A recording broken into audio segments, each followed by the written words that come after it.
Change of scene. Scene has changed. The day has changed.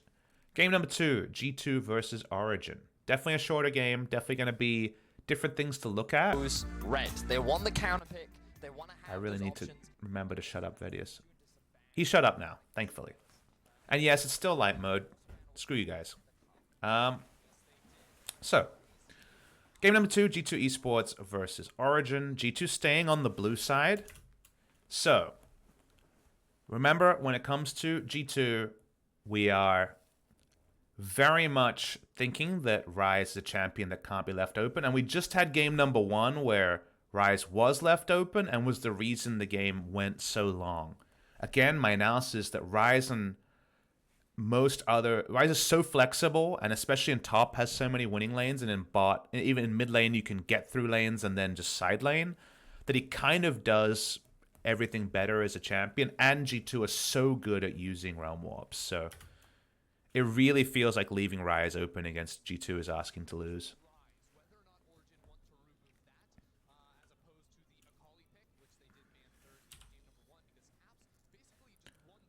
So what we're looking for from Origen this game, because they're the team to focus on more, they lost game number 1, is we want to see Origen not make this game number 2 about the fact that they had game 1 in their hands and then didn't pull the trigger on Baron in the right way. Not make the game about, well, what if we won if we just got that Elder and it didn't get stolen?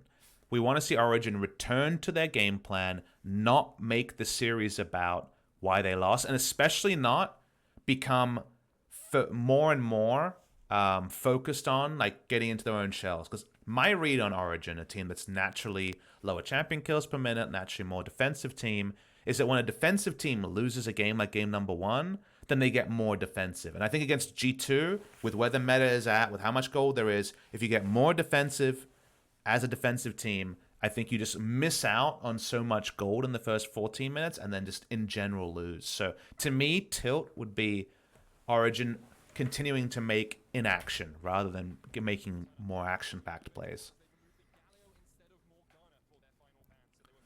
So, zooming forward here on the first round, we do see the Rise ban this time out. So that's an important adaptation here. Rek'Sai first pick happens again. So Rise is actually available to the second round of picks, which is kind of amazing given how game number 1 went. With the Galio adjustment, it just becomes Jarvan Lissandra in the place of Galio Jarvan. So Rek'Sai versus Jarvan, pretty standard skirmishing matchup. Cold's played Kindred before, but I think if you're not willing to go Kindred, Jarvan is kind of the more practiced champion. And it's also a punishment pick. You know, Jarvan has a lot of CC that can punish plays between lanes, and that sort of CC can punish G2 if they try to be too bold as a team that, as we know, is super bold. So I've got no problem with Jarvan Lissandra first round.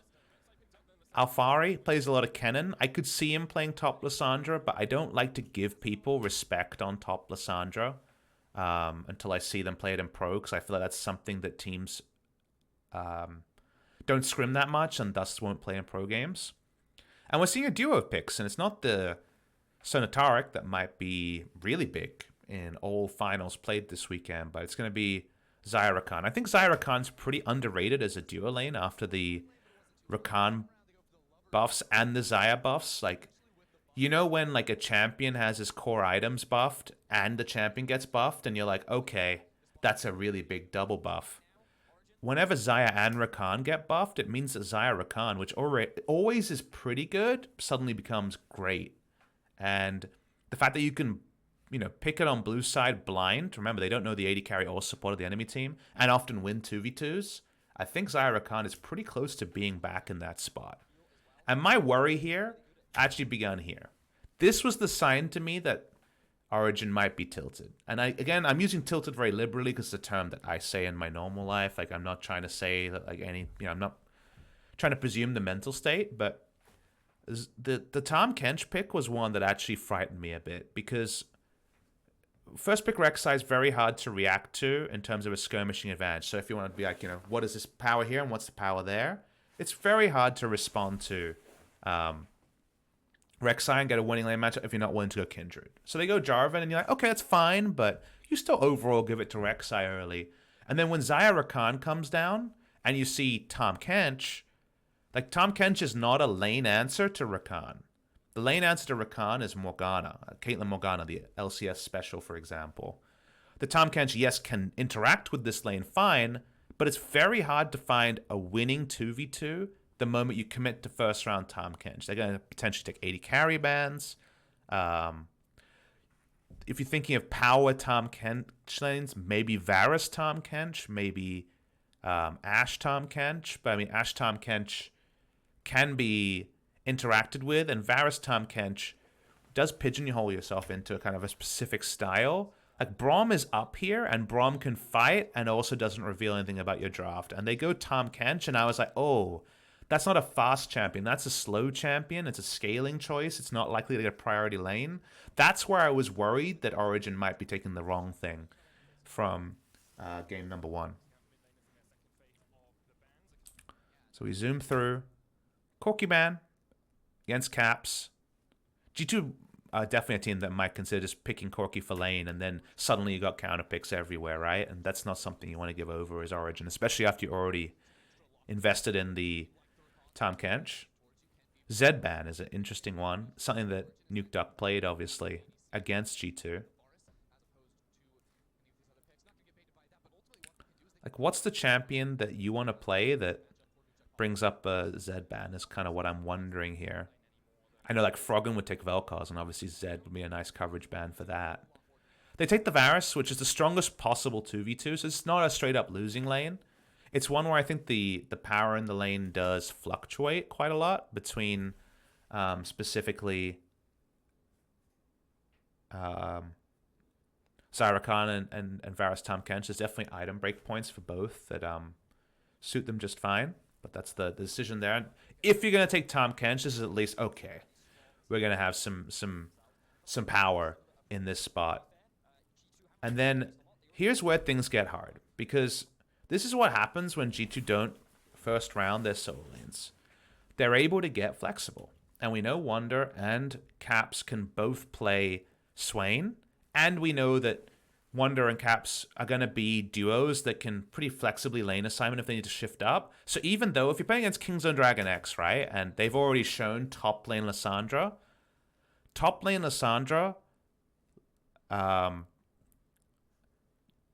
you can just flex the Swain into that lane, and you'll get chased by Caps or Wunder, or Caps or Wunder will play both. So Swain, really nice containment champion against Lissandra, strong against the champion in lane, and then they pick up the Aurelia that we were calling for in game number 1. We see it in game number 2, and I think it's really powerful here because Aurelia actually outscales Lissandra in the 1v1 pretty hard as well, even after the removal of the W.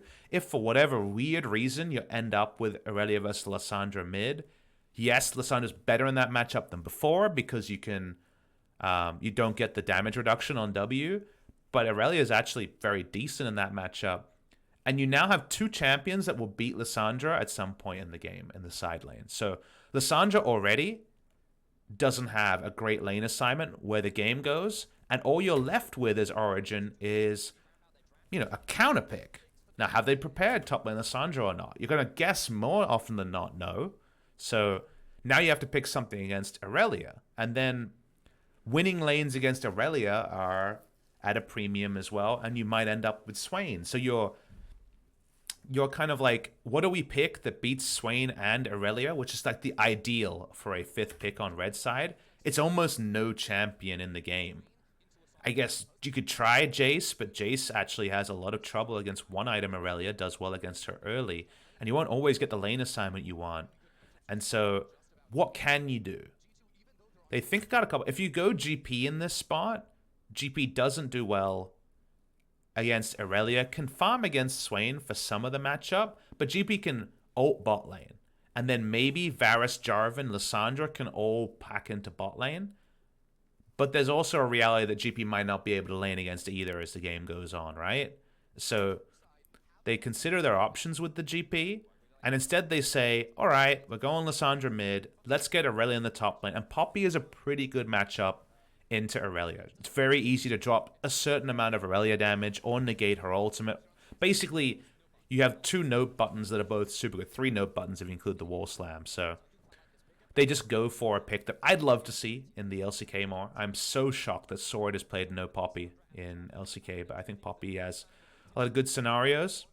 Now, Poppy won't like Swain in the mid game because doesn't want to be itemizing any magic resist if possible, but Poppy at least gives them strong engage, and they actually have a 4-1 that can work if from ahead, where Lissandra pushes in while Varus opens up at a turret and has Jarvan, Tahm Kench, and Poppy as bodyguards. So they actually can play a rotational style really well. Can Origen if they get ahead, but the problem is when it came to getting ahead, like let's get tools to help us win lanes harder, I feel like there'll be times where Aurelia can push in Poppy, but Poppy will kind of stabilize as Bami Cinder is done and more levels in queue. So we'll give the benefit of the doubt to the Poppy pick.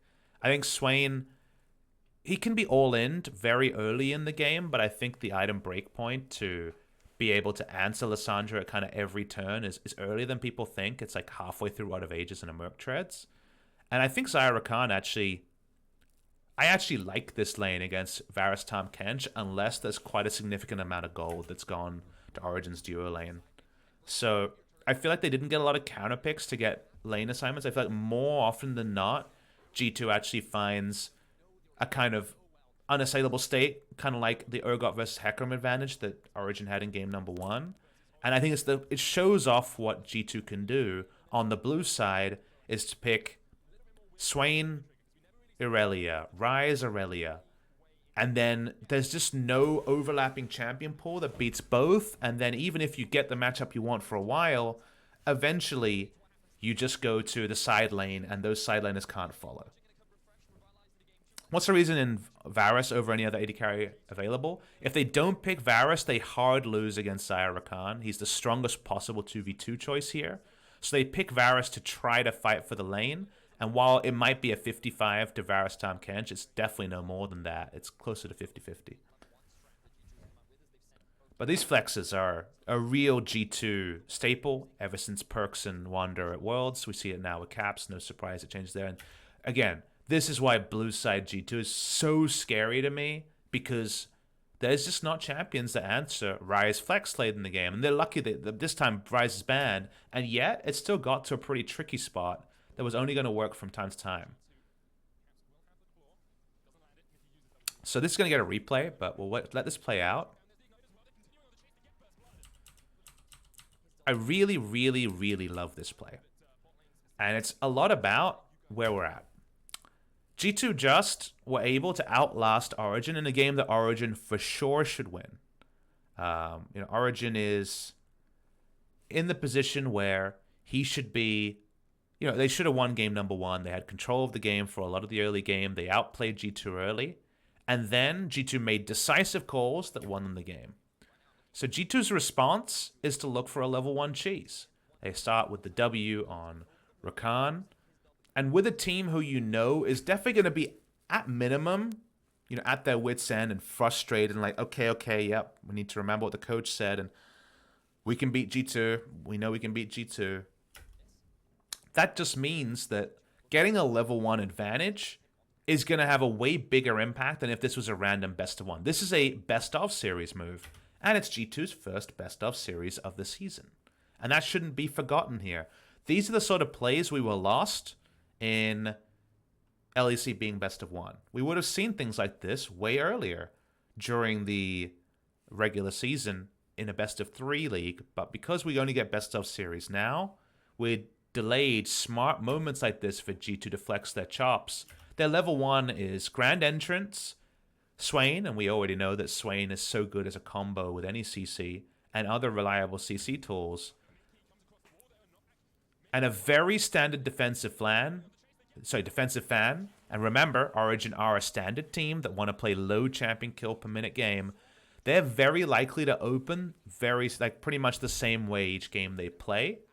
And G2 reads that, is ahead of it, and gets the catch. This is a really awesome play from the side of G2 because it's not just getting first blood against Origen. It's Origen after losing game number 1, losing first blood, and then look at the flow-on effects here. So Cold gets his blue. They don't lose a buff, and Cold has to start bot side because he's deathly afraid of people returning to the Tahm Kench lane. And now, let's talk about the 2v2. Varus Tahm Kench versus Zyra Khan. Picked into Zyra Khan to win it. Varus, after you'd gone for the Tahm Kench, is the best you can do. They don't get access to the minion wave. Perks was shown zigzagging from left to right to take minion aggro to force the freeze. That causes the minions to aggro onto Perks. Then they aggro onto the closest possible minion. Then the minion waves pushes into G2.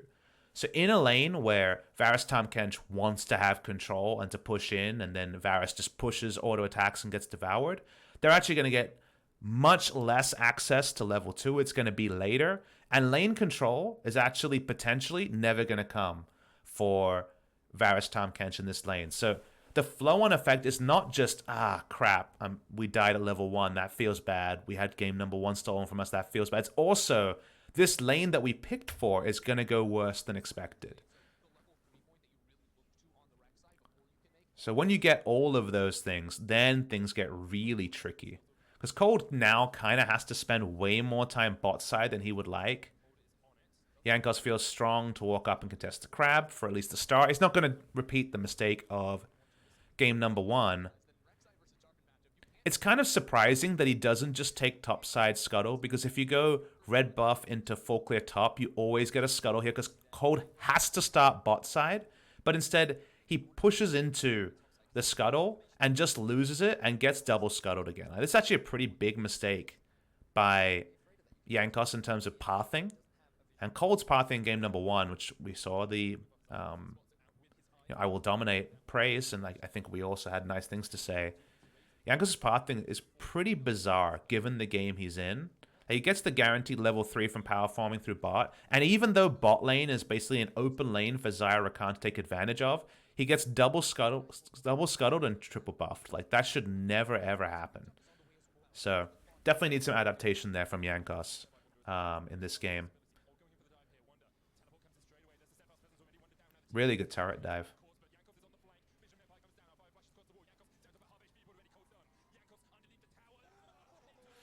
So like after that level 1, this happening where you like give up those 2 kills is like almost unbelievable that this happened. But this all happens because of Jankos' pathing. He actually makes a massive mistake that loses them a lot in this game.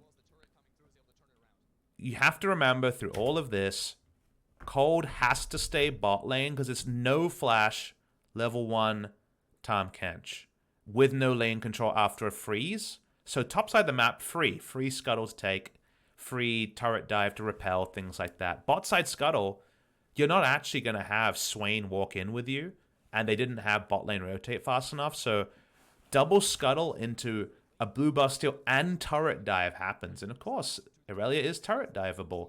Poppy's the one champion to make her honest. There's nothing you can do in that scenario when the steadfast presence goes up. So at this point, I'm like, really? Jankos is going to undo the level 1 that we saw there? But to Jankos' credit, he's super pointed on the map and aggressive from here and makes some really good moves. It's just the way it happens. Like, it was almost necessitated by his mistakes rather than just Jankos like finding great paths. Like, this is a really, really awesome first 5 minutes of jungle pathing to reveal and review, because a lot happens on both sides. You know, Jankos comes bot side, they return to the Tahm Kench, who, as we noted, Cold had to jungle around because of his lack of summoners. They get the kill here. Jankos gets 2 answering kills, but there were so many game states where Jankos doesn't contest a scuttle he can't get, goes topside, and from there, they don't lose blue. They get one of the first 2 scuttles. The turret dive timing doesn't open up for Nuke Duck to roam, and the game just goes so differently from there. So, unfortunately, Jankos' one real big mistake is fully capitalized on by Cold, and that's another time where you can leave game 1 and 2 and say, Cold was pathing significantly better than Jankos. And that is something that Origen can play forward to the Fnatic series next time.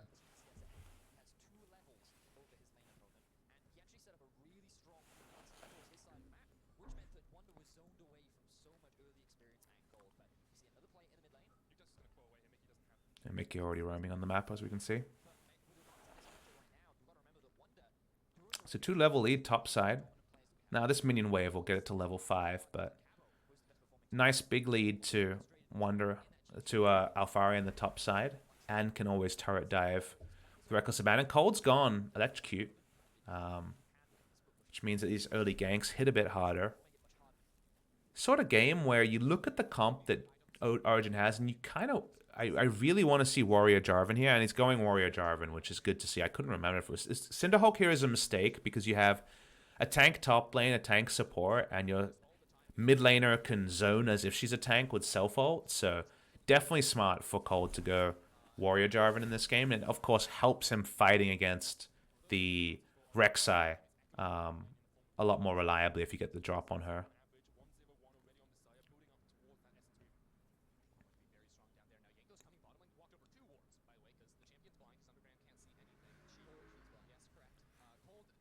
A lot of gold onto Caps, and then suddenly, I think Caps is in a really, really good spot against Lissandra. It seems almost impossible to force Caps out of lane with this earlier Catalyst, with all the regen of Biscuits and Corrupting Potion, Catalyst, also even just the ability to flexibly change Summoner.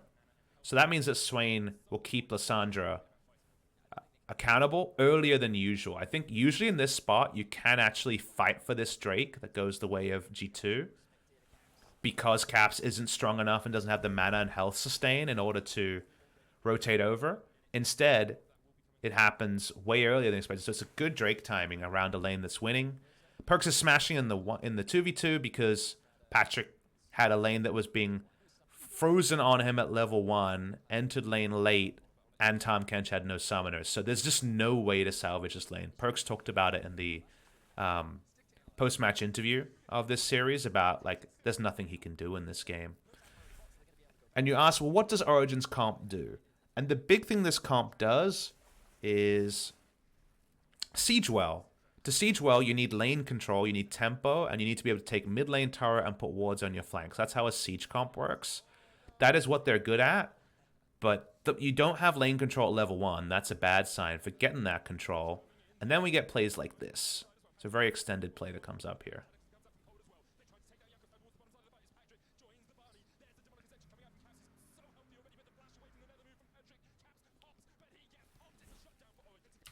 This is really interesting. You don't see this play very often.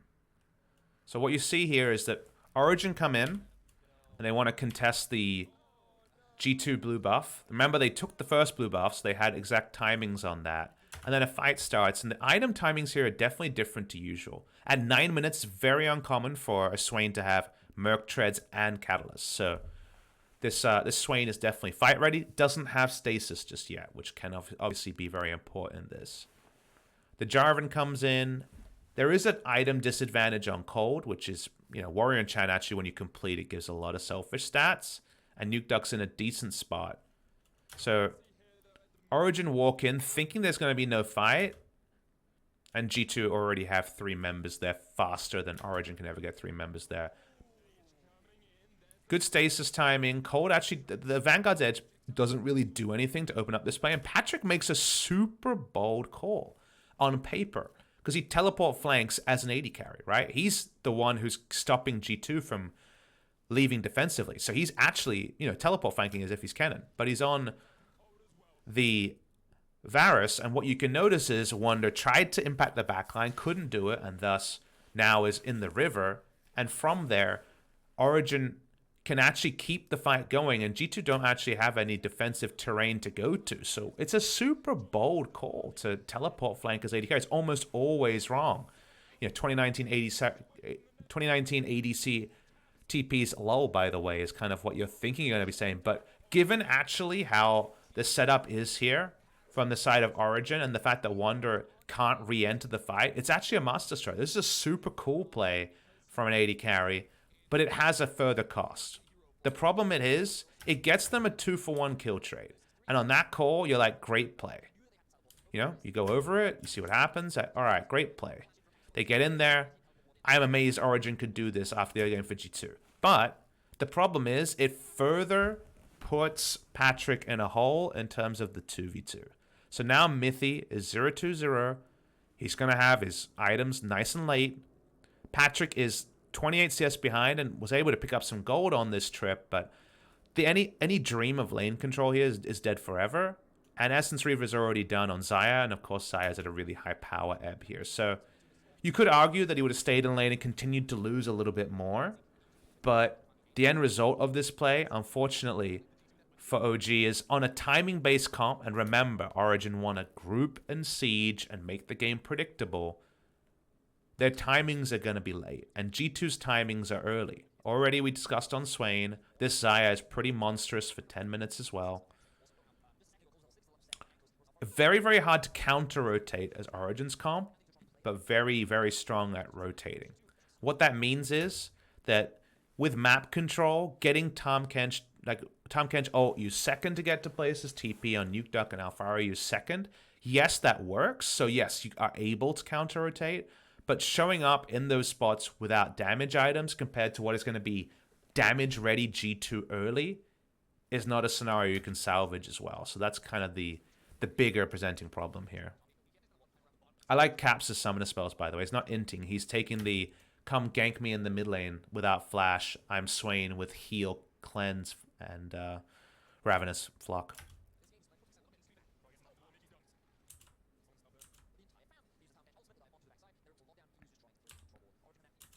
Oop. So we actually see the Rakan. So let's watch this play as it happens. So again, understand the scenario here. Again, they've packed up and left bot lane. So trying to pull off, I believe, yeah, they initiate a lane swap. Do G2 because they want to take the Rift Herald. So you make this play top side at 11 minutes, take the Rift Herald. The item timing perfect on the side of G2 to do this. However, in the setup on the play, they ignore the fact that they haven't controlled blue side jungle at any point in the game, you'll remember. And it's a really nice decisive play from Alphari. So that's actually really nicely done. You know, G2 made this play to not lose Rift Herald control, in fact, to start it themselves. But in the growing steps towards getting to Rift Herald, they ignored the fact that Origen controlled their blue buff, and that's why you get the whack-off play here. It's an awkward way to put it, but you get what I mean. Is you whacks him with a big hammer, he dies, dead into a wall. And that actually means that Origen get control over Rift Herald. So the lane transition play from G2 is not the cleanest after just slamming the 2v2 with how much of a CS lead they had. That means they have to give up Rift Herald, which, with where they're at in terms of the game, is something they really don't want to do. That's what actually provokes this fight.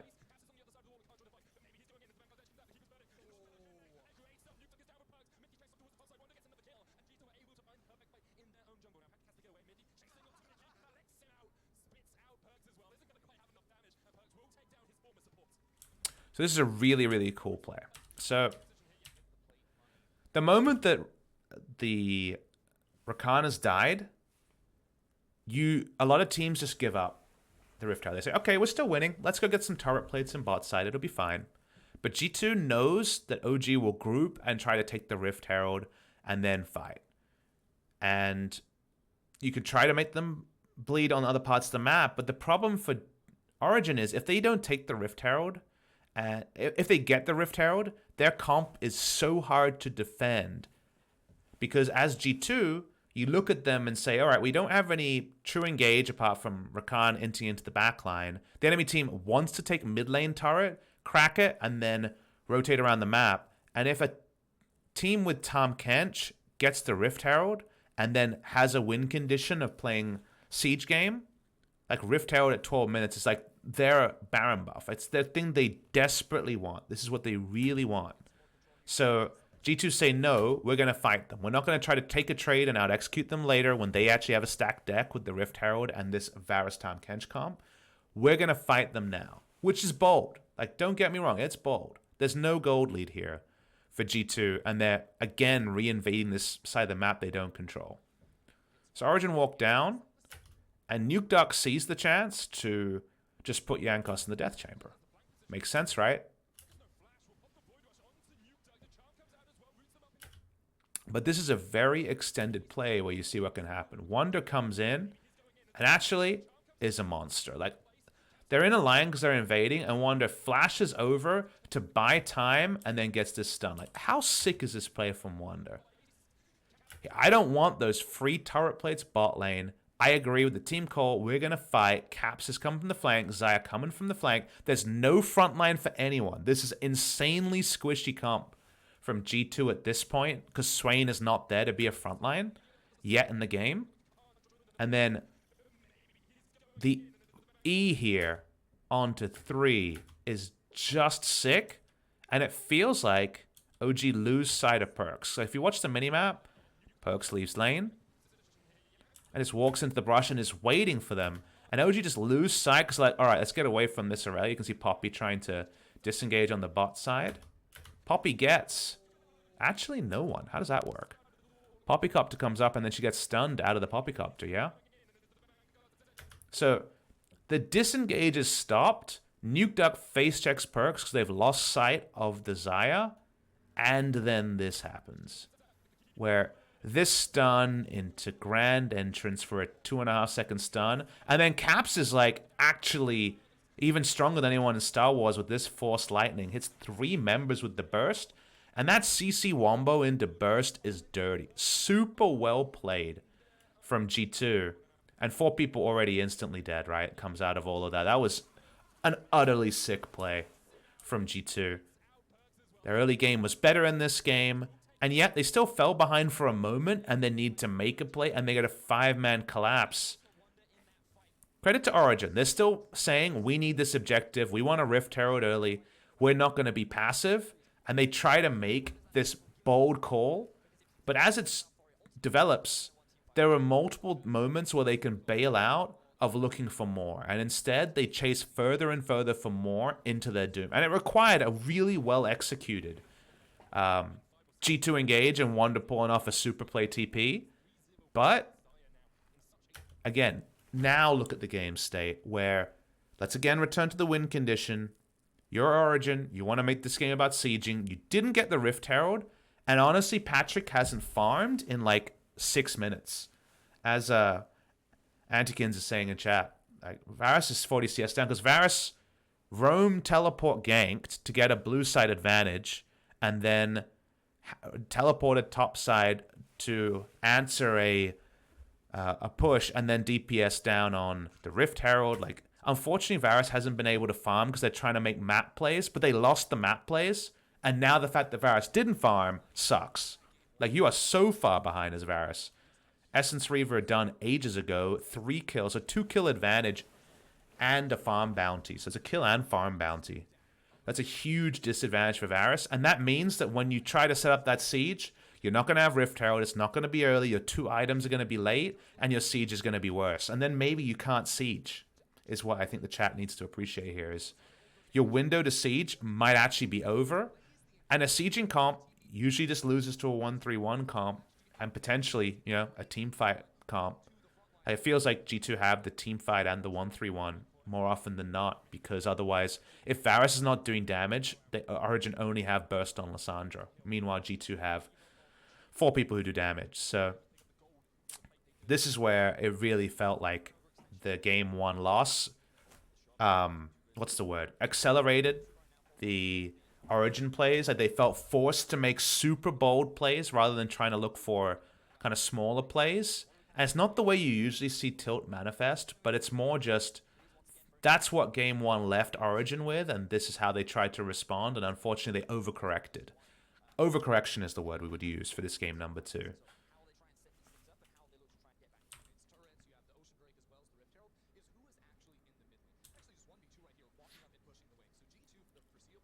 Nice turret pickup from Alphari. Just goes bot lane and clunks down a turret.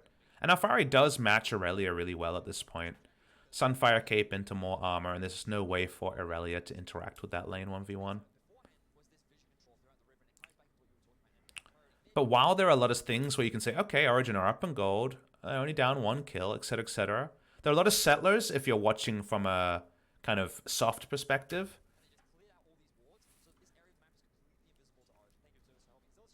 You missed gank on Wonderbot. I did. I didn't pay attention to it.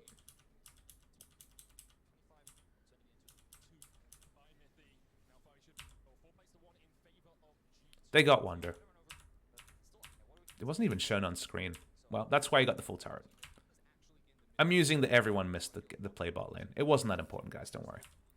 But another big problem for the side of Origen is like their comp loves Rift Herald. It's so big for their comp, but losing Rift Herald means that they're more likely to have to use things like Abyssal Voyage and teleports to come to the lane that the Rift Herald is put down in from G2, rather than make the game about the lane assignments that the Siege comp chooses, which subverts their win condition and removes another advantage from them. So them losing Rift Herald is bigger than first meets the eye. You might say they got an Ocean Drake for it and a good gank bot lane, and all G2 got was a Rift Herald. And in many games with many comps, that's a fine trade.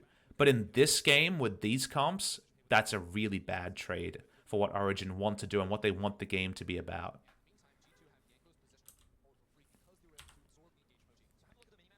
Just trying to keep Wonder really accountable here. These are the piggyback plays we talked about in game number 1. This time we're seeing Origen do them to hold down Aurelia.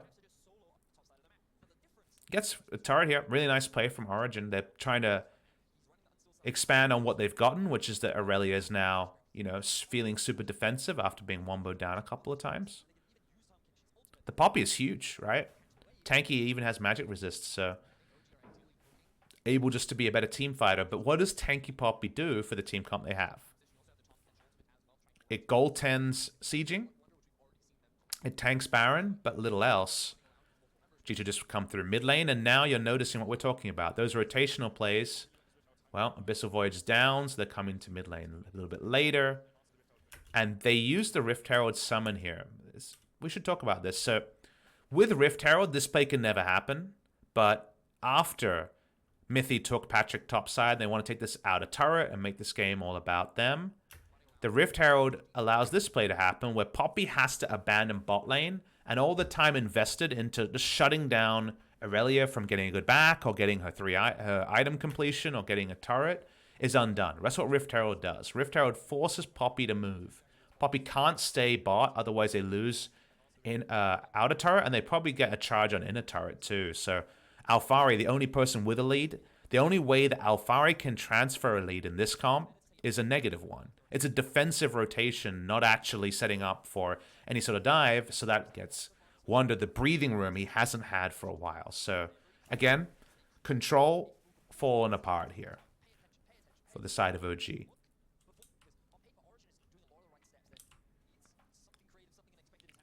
We're at the point already, nice and early, where Caps just dunks Lissandra in a side lane. Doesn't have kill pressure, but can shove in her face and never has to worry about anything.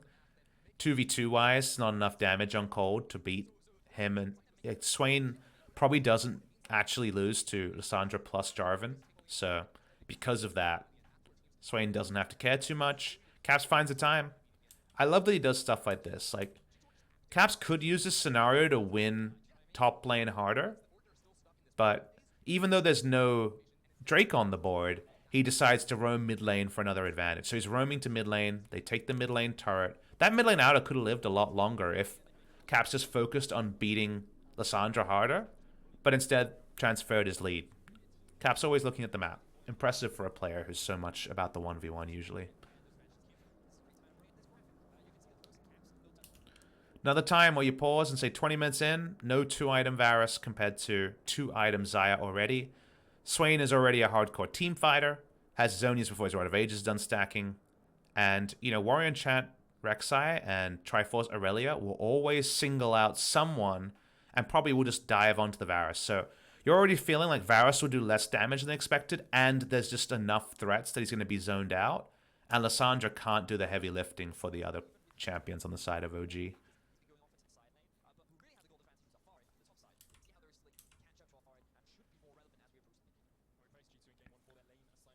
Like, for all the fact the gold is pretty even, you know, 1,500 gold, Origen don't control anything on the map because they can only control one thing at a time. They controlled Aurelia in the early game. They transferred their vision to bot lane and roam ganked with the Tahm Kench, and they controlled Aurelia again. But now it's hard to do that with how long the map is. So the way you play OG's comp is to put a lot of wards somewhere and say, all right, come to us. or we're going to take this objective. But they haven't done that yet. In fact, G2 has map control almost everywhere. A lot of their lane assignments are very good for them to have pressure. And now, Origen are kind of just at least a little bit kind of lost as to what to do next. These comps from behind are really hard to play, and you're really looking for an enemy mistake. So Cold looks for a flank. He can't realistically take one. Tried to find something when Swain was close, but Lissandra wasn't going to be able to get there fast enough. By the time she went in, Swain would be in. So again, the map state is pretty much what does G2 want? Because G2 should be able to take every objective they want, or at least start it, and then pick OG on the way in. Now, worth mentioning, G2 have, again, pretty poor engage, but the fact that the map control comp didn't get map control and can't just rotate around with Tahm Kench means the engage is less important if G2 just have good side lanes and then make it about an Elder Dragon or a Baron. Comps like this can make the enemy come to them, and then from there they have enough crowd control in order to win a team fight. So that's the kind of duality that wouldn't have been available if OG had made better use of their early game, but is now very much the discussion point.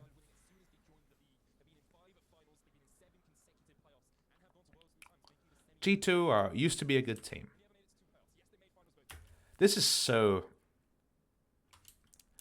I really don't like this because it's facetious, right? Like, G2's achievements are being the most dominant team in Europe for 2 years. Origen's achievements is 2015, what a story. I feel like this graphic is not... Like, it doesn't tell you anything. Like, is this supposed to tell me that G2 are more accomplished than Origen? Like, yeah. Like, this, the same storyline is right there. G2, they won everything for 2 years. Origen, like, wow. That player org that split from Fnatic and took on the world. Like, they made it to 2015 World Semis. Like, what an awesome story that was. Like, that's what you really want to tell me. And they didn't exist for the entire time from then till now. I don't know. That's just a caster thing where I look at it and I'm like... But... No flame. Perks actually gets chunked out here. That's a freebie. Origen get a freebie here with this. Good chain of corruption from Patrick. Like, they chunk out perks, which actually means they can go on the map and do things.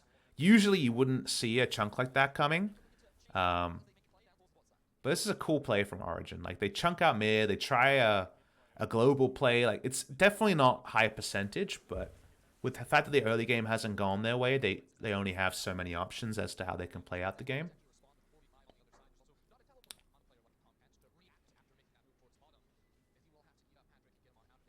But you see, they can't really fight for anything else. They can try to outnumber with a cute play like that, where Perks was chunked out, and that's going to be slower to walk up.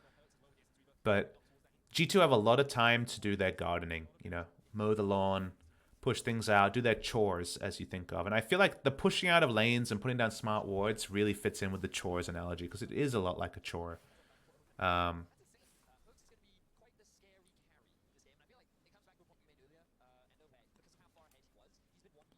Origen, if you like draw a line, Origen feels strong at like taking their raptors and back. They can't move forwards, and then their comp doesn't do much in those scenarios. So it's kind of a struggle that Origen are on. And G2 are just saying, all right, let's find a way to get a free Baron. And with the right lane assignments, it might be possible. Origen take Baron. And running a Baron here is actually probably the right call. Because so many of the futures in this game are Swain and Aurelia in side lanes and Nukeduck and Alphari, one of them being able to negate one of them, but otherwise the other one kind of get rolled over. Like, Nukeduck's going to get rolled over in the side lane. He wants to pick people. He wants to teleport on top of people. But they have no map control. And their original win condition of grouping to siege and thus getting the map control. Because when you siege an inner turret, you back away first. You put down wards as you leave. That's the plan. And then Lissandra teleports on them. Well, that's never going to happen this game. They're never going to have enough map control in order to actually get those plays off. So it's not a bad idea to say, let's start the Baron now that we know we have vision supremacy and make it about them coming to us and see what happens. I don't mind this because so many futures in this game with G2 eventually just pushing enough in side lanes where they just snuck a Baron. But this is a way to subvert that by trying to force something. And they've got strong catch. Alphari kills me. It's a 1 kill for free. Like, this is exactly the best play Origen could have made. No other play is as good as this play. Because they start Baron, and you look at their Baron, and I'm like, okay, Rageblade, Blade the Root King, Vayne. Good Baron speed on that champion. Pretty tanky lineup that can tank it. Good on them. Nuke Duck, great at turning. But specifically Alphari, he can tank the Baron and almost always turn and get hard CC. And that's what he does here. They tank the Baron. He slams onto 500 health Mickey X because that's just how it goes with a Rakan. And they get a pick. Out of nothing with no map control, they make the game about one thing. It wasn't the mid lane turret like they wanted, but the Baron was a pretty good backup. So a 1-for-0 where this game is awesome. Really nicely done. By Origen, but the problem is they can't just run at Baron, start it again, and get the same reward once they showed their first trick. This ward is really important by Ankos. Let's see who put down this ward. The flank ward on blue buff here is sick. Mickey put it down. So Mickey put it down the first Baron bait to see if Poppy was looking for a flank. And then it actually ends up being super valuable here. Because after the second Baron starts, Mickey's ward is still alive, catches Cold. Now, I would assume that Alphari saw that ward, and Cold probably should have known about it, but for whatever reason, Cold's not thinking about that at this point, and it ends up being very costly, because Cold pulls off the Baron in order to look for a flank, but it also tells them that they're unlikely to actually finish the Baron, because if the jungler is looking for a flank, the team is definitely turning. Let's watch this in slower motion. Remember, we like G2 in a team fight, specifically because Caps is going to be so strong in the front line, but Caps is knocked out. And another unique thing Poppy can do. Poppy can reset a team fight and make it tricky to execute, but is it going to be enough? I think knocking out Caps is the person you want to knock out the most because it means that Nuke Duck and Patrick can actually do damage to people. But then they try a super hard re-engage. And Nuke Duck actually uses his cooldowns to stop Caps, Mickey X, and Perks. That's probably the best use of his cooldowns, right? They weren't going to burst someone.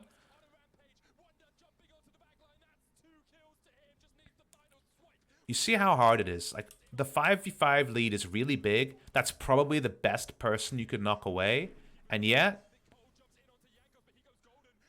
like, the problem is you're going to have stasis, you have health bars that are high.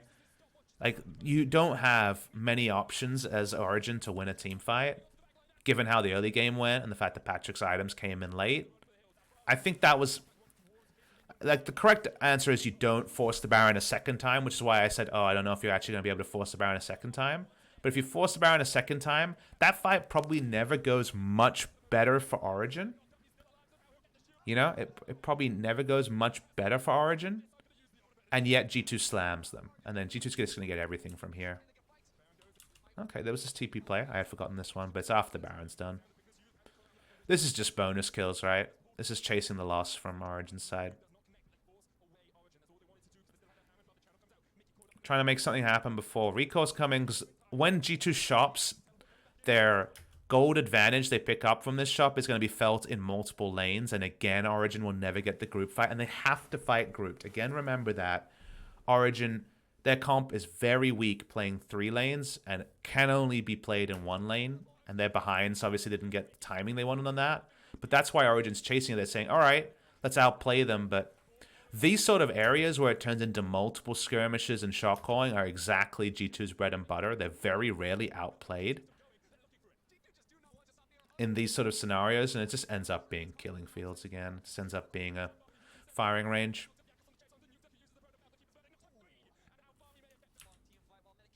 And now you leave with the gold, lead, and the Baron. So you do waste some Baron from this, I guess, but it's still 2 minutes. Already 2,600 gold worth of Baron power play. And now, with Baron, G2 play 1 lane better than Origen play 1 lane. And they already, before Baron, played 3 lanes way better, and now they play it even betterer. My favorite word.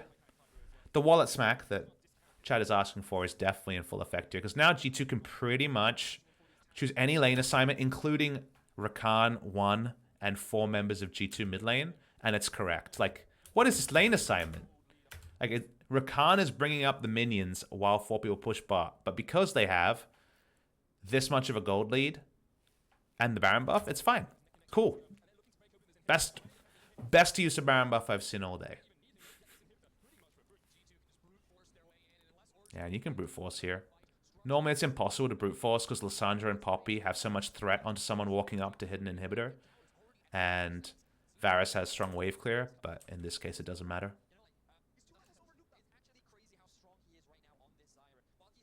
Caps has 4 items, Swain. And those make him tanky, do crazy damage, and he even has his penetration. Item lead here is just utterly insane. Bot lane difference huge as well because Origen made those big plays to try to take the Rift Herald. There's nothing you can do here.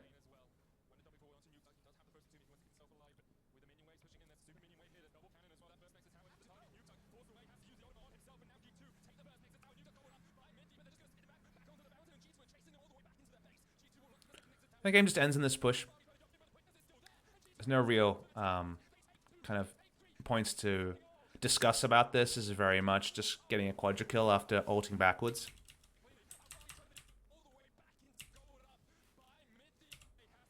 Look at Wander's play. Look at this. Flawless duet hits. Flash ult backwards quadra kill. And you know what this is, by the way? This flash ult backwards quadra kill. Someone was talking to me about my Wonder point. And they made the, on the surface of it, very salient point of how can you say he's the best player in the West if he just ulted like that? And my response to that point is he just ulted backwards and got a quadra kill. He didn't even need the ultimate to get a quadra kill. Imagine if he cared enough to ult in the right direction. Think about that. I'm sorry, but doesn't that accentuate his case? How is ulting the right way make him a better player? That's way better. He didn't even need the ultimate. I'm a big believer that if someone tells me it's going to be an easy game, flash before the laning phase starts and you can play League of Legends hard mode. Wanda just plays hard mode every time, baby. So that's going to do it for G2 versus Origen game number 2. I think my big takeaway in this game is that Origen, their response to game number 1, where they didn't finish objectives off hard enough, was to feel rushed and to make some very bold plays. And while the good came up in specifically the flank teleport Varus, that actually, if they could have turned it into a Rift Herald, would have been really big. But their dogged persistence and we need it now. This is very much just too focused on kind of the demons and the thoughts of game number 1. And I just put them into what ended up being a pretty early and kind of ugly loss in game number 2. So I think, yeah, definitely it's the overforcing is kind of my criticism of the here game number 2. And I would say that is a result of game number 1 because Origen are not a team to overforce. They are a team to prepare, adapt, take time. The fact that their game number 2 adaptation was to pick up a negative trait shows you that their mental was definitely pretty much, in a bad, rough spot, understandably, after game number 1.